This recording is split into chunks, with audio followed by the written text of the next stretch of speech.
দেশ থেকে বিদেশ, খেলা থেকে বিনোদন, সব ধরনের খবর নিয়ে আমি মিঠু শুরু করছি নজরের দুনিয়া।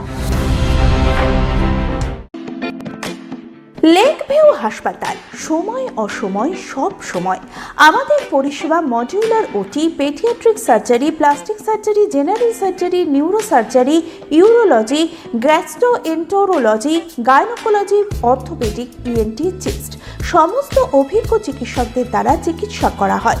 সর্বোন্নত আইসিইউ, এইচডিইউ, প্যাথোলজি, সমস্ত রকমের USG, CT scan, X-ray, FNAC, biopsy, tapping. শুধুমাত্র আমরাই পারি স্বল্প মূল্যে অত্যাধুনিক প্রযুক্তির চিকিৎসা।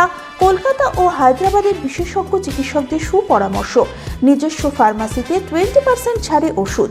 প্রতি রবিবার প্রসূতি মায়েদের বিনামূল্যে ইউএসজি পরিষেবা। ঠিকানা লেক ভিউ হাসপাতাল, লালদিঘি মোহনা বাসস্ট্যান্ডের পিছনে, বহরমপুর, মুর্শিদাবাদ। শুধু ট্রাম্পই বলে বেড়াচ্ছে চোখ রাঙানি উড়িয়ে রুশ তেল কিনবে বন্ধু ভারত, নিশ্চিত রাশিয়ার বিদেশমন্ত্রী। ডোনাল্ড ট্রাম্পের চোখ রাঙানিতে রুশ তেল কেনা থামিয়ে দেবে কি ভারত? বাণিজ্য চুক্তি চূড়ান্ত হয়ে যেতে এই আলোচনা চলছে কূটনৈতিক মহলে। মার্কিন প্রেসিডেন্ট নিজেও দাবি করেছেন রুশ তেল কেনা বন্ধ করে দেবে ভারত। তবে সেই দাবি একেবারে উড়িয়ে দিয়েছেন রাশিয়ার বিদেশমন্ত্রী সের্গেই লাভরভ। তার কথাই ট্রাম্প ছাড়া আর কেউ দাবি করেননি যে রাশিয়া থেকে তেল কেনা বন্ধ করবে ভারত। বুধবার হোয়াইট হাউসে বিবৃতি উল্লেখ করে মার্কিন শুল্ক ও সীমান্ত সুরক্ষা দপ্তর জানিয়েছে নতুন শুল্ক ধার্য হবে 7 ফেব্রুয়ারি। তারপরে গুদাম থেকে বার করা পণ্যের উপর পারস্পরিক শুল্ক 25% থেকে কমিয়ে 18% করা হয়েছে। এই শুল্ক হার কার্যকর হবে। এহেন পরিস্থিতিতে স্বভাবতই প্রশ্ন উঠেছে রুশ তেল কেনা নিয়ে এবার কি পদক্ষেপ করবে ভারত। কারণ রুশ তেল না কেনা এবং 5 বছরে 45 লক্ষ কোটি টাকার মার্কিন পণ্য কেনার শর্তে বাণিজ্য চুক্তি করতে চলেছে ভারত ও আমেরিকা। ভারত কি সেই শর্ত না মেনে রুশ তেল আমদানি করা চালিয়ে যাবে? জল্পনা আরো উস্কে দিয়েছেন রুশ বিদেশমন্ত্রী। বুধবার তিনি স্পষ্ট বলেছেন একমাত্র ডোনাল্ড ট্রাম্পই গোটা বিশ্বে বলে বেড়াচ্ছেন যে ভারত নাকি দীর্ঘদিনের বিশ্বস্ত বন্ধু রাশিয়ার থেকে তেল কেনা বন্ধ করে দেবে, কিন্তু ট্রাম্প ছাড়া আর কেউ একথা বলছেন না। ভারত রাশিয়া সম্পর্কে টানাপোড়েন হচ্ছে এমনটা ধরে নেওয়ার কোনো কারণ নেই। রুশ বিদেশমন্ত্রীর এই মন্তব্যে ভারতের তরফে কোনো প্রতিক্রিয়া মেলেনি।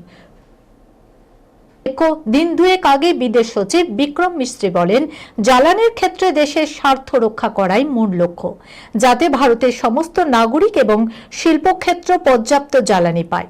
শুধু তাই নয়, সেই জ্বালানি যেন সাশ্রয়ী মূল্যে পাওয়া যায় এবং সরবরাহ ব্যবস্থা যাতে নির্ভরযোগ্য সেটাও নিশ্চিত করা আমাদের কর্তব্য। ভারত যে রাশিয়া থেকে তেল কিনবে সেই নিয়ে স্পষ্টভাবে কোনো জবাব অবশ্য মেলেনি।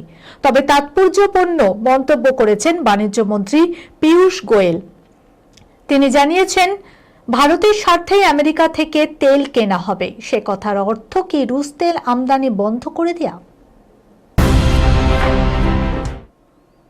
পঞ্চম প্রজন্মের যুদ্ধবিমান নির্মাণের উদ্যোগ থেকে সরে দাঁড়ালো হ্যাল। প্রধানমন্ত্রী নরেন্দ্র মোদীর সরকার গত বছরের মে মাসে প্রকল্পের প্রাথমিক ছাড়পত্র অনুমোদন করেছিল। সেই প্রোগ্রাম এক্সিকিউশন মডেলই ইঙ্গিত ছিল রাষ্ট্রায়ত্ত সংস্থা হিন্দুস্তান অ্যারোনটিক্স লিমিটেডের পাশাপাশি বেসরকারি সংস্থাগুলিকেও দরপত্র দেওয়ার সুযোগ দেওয়া হবে, কিন্তু শেষ পর্যন্ত সেই প্রক্রিয়া থেকে হ্যাল সরে এসেছে বলে প্রকাশিত কয়েকটি খবরে দাবি। কি সেই প্রকল্প? পোশাকি নাম অ্যাডভান্স মিডিয়াম কম্ব্যাক্ট এয়ারক্রাফট। আদতে ভারতের প্রতিরক্ষা শিল্পের ইতিহাসে দেশীয় প্রযুক্তিতে পঞ্চম প্রজন্মের যুদ্ধ বিমান তৈরির প্রথম উদ্যোগ।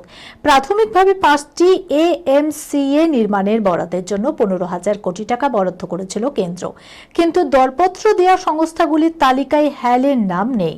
বরাদ পাওয়ার লড়াই এখন টাটা গোষ্ঠী, কল্যাণী গ্রুপের অধীনস্থ সংস্থা ভারত ফোর্জ লিমিটেডের নেতৃত্বাধীন একটি কনসোর্টিয়াম L&T নিয়ন্ত্রিত ডিফেন্স পাবলিক সেক্টর আন্ডারটেকিং এর অন্তর্গত BEML লিমিটেড এবং বেসরকারি সংস্থা defence electronics farm data patterns লিমিটেডের মধ্যে সীমাবদ্ধ। প্রতিরক্ষা মন্ত্রকের একটি সূত্র জানাচ্ছে, চীনের তৈরি পঞ্চম প্রজন্মের যুদ্ধ বিমান J-10Cর মোকাবিলার উদ্দেশ্যে দ্রুত AMCA নির্মাণ প্রকল্পের কাজ এগিয়ে নিয়ে যেতে চাইছে কেন্দ্র। সরকারি সূত্র উদ্ধৃত করে দ্য প্রিন্টে প্রকাশিত প্রতিবেদনে দাবি করা হয়েছে 2031 সালের মধ্যেই প্রথম দফার 5টি পঞ্চম প্রজন্মের মাঝারি যুদ্ধবিমান নির্মাণ শেষ করা হবে। প্রথমটি নির্মাণের কাজ শেষ হবে 2028 সালের মধ্যে। 2035 সালের মধ্যে উৎপাদন শুরুর লক্ষ্যমাত্রা স্থির করা হয়েছে। বিমানগুলিতে ব্যবহার করা হবে GE-414 ইঞ্জিন। প্রতিরক্ষা মন্ত্রী রাজনাথ সিংহ আগে জানিয়েছিলেন, অ্যারোনটিক্যাল ডেভেলপমেন্ট এজেন্সি শিল্প অংশীদারির মাধ্যমে এই কর্মসূচি বাস্তবায়নের জন্য প্রস্তুত। প্রসঙ্গত, চুক্তি অনুযায়ী চতুর্থ প্রজন্মের হালকা মাল্টি রোল সুপারসনিক তেজস যুদ্ধবিমান সময় মতো সরবরাহ করতে হ্যাল ব্যর্থ হয়েছে বলে বছরখানেক আগে অভিযোগ তুলেছিলেন বায়ুসেনার প্রধান এয়ার চিফ মার্শাল অমরপ্রীত সিংহ। এই আবহে হ্যালের পক্ষে সময়সূচি মেনে AMCA নির্মাণ সম্ভব কিনা তা নিয়ে প্রশ্ন রয়েছে বলে অনেকে মনে করছেন। এই পরিস্থিতিতে অংশীদারির ভিত্তিতে প্রকল্পের বরাত বন্টনের সিদ্ধান্ত নিয়েছিল প্রতিরক্ষা মন্ত্রক। তাদের বিবৃতিতে বলা হয়েছিল, স্বাধীনভাবে কিংবা যৌথ উদ্যোগে অথবা কনসোর্টিয়াম হিসাবে দরপত্র জমা দেওয়া যেতে পারে, কিন্তু দরপত্র জমার প্রক্রিয়া থেকে সরে দাঁড়ালো হ্যাল। কল্পনা নয়, বাস্তব। প্রেমের মাসে AI সঙ্গীর সঙ্গে ক্যাফেতে ডেটিং এর সুযোগ জানেন কোথায়? চলুন দেখে নিই। এমন বন্ধু আর কে আছে? AI এর ক্ষেত্রে চোখ বন্ধ করে বলা যায় এ কথা, কারণ ব্রেকআপ হোক বা জটিল কোনো হিসেব নিকেশ, AI কে প্রশ্ন করলে নিমিষেই মেলে তার উত্তর। কিন্তু প্রেমের মাসে ডেটের সঙ্গীর আসনে যদি থাকে AI, শুনে অবাক লাগলেও এটাই সত্যি হতে চলেছে নিউ ইয়র্কে। চলতি মাসের শেষের দিকে সেখানে খুলছে AI ডেটিং ক্যাফে। ব্যাপারটা ঠিক কি? পরিসংখ্যান বলছে সঙ্গীহীনতায় ভুগছেন বহু মানুষ, যারা মজে থাকছেন AI চ্যাটবটে, মনের যাবতীয় কথা শেয়ার করছেন কৃত্রিম বুদ্ধিমত্তার সঙ্গে। এক গবেষণায় উঠে এসেছে 30 বছর বয়সী পুরুষদের ক্ষেত্রে প্রতি 3 জনের মধ্যে একজন AI এর সঙ্গেই সঙ্গীর মতো আচরণ করেন। ঠিক যেভাবে প্রেমিকার সঙ্গে দিনভর নানান বিষয়ে কথা বলেন, সেইভাবেই চ্যাটবটের সঙ্গে কথা বলেন এরা। মহিলাদের ক্ষেত্রে এই সংখ্যাটি হলো প্রতি 4 জনের একজন। এতদিন পর্যন্ত শুধুমাত্র কথাবার্তার মধ্যে সীমাবদ্ধ ছিল AI সঙ্গী। ভালোবাসার মরশুমে মিলবে AI সঙ্গীর সঙ্গে ডেটিং এর সুযোগ।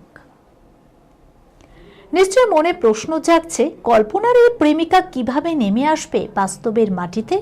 সাধারণত ডেটিং স্পেশাল টেবিলে 2 জনের জন্য আসন থাকে। এক্ষেত্রে থাকবে একটি, চারপাশে সুন্দর করে সাজানো থাকবে। প্রতিটি সিটে একটি ফোন স্ট্যান্ড রাখা হবে, সেখানেই রাখতে পারবেন আপনার AI সঙ্গীকে। তবে এতে অংশ নিতে ডাউনলোড করতে হবে EVA AI অ্যাপ। ক্যাফের ভিতরে প্রবেশের পর আপনি নিজের মতো করে সময় কাটাতে পারবেন, ভয়েস চ্যাটে কথা বলতে পারবেন AI সঙ্গীর সঙ্গে। সেখানে আপনাকে জাজ করার কেউ থাকবে না। তবে এই বিষয়টাকে নিয়ে দানা বেঁধেছে বিতর্ক। অনেকেই মনে করছেন এতে বাড়বে একাকিত্ব।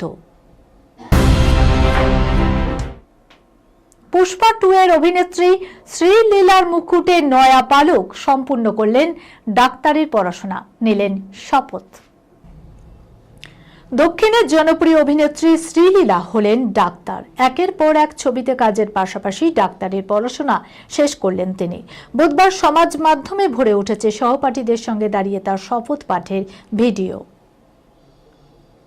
শ্রীলীলার অভিনয়ে মুগ্ধ দর্শক, তার নাচে মোহিত গোটা দেশ। তেলেগু ছবির পাশাপাশি কাজ করেছেন অন্যান্য ভাষাতেও।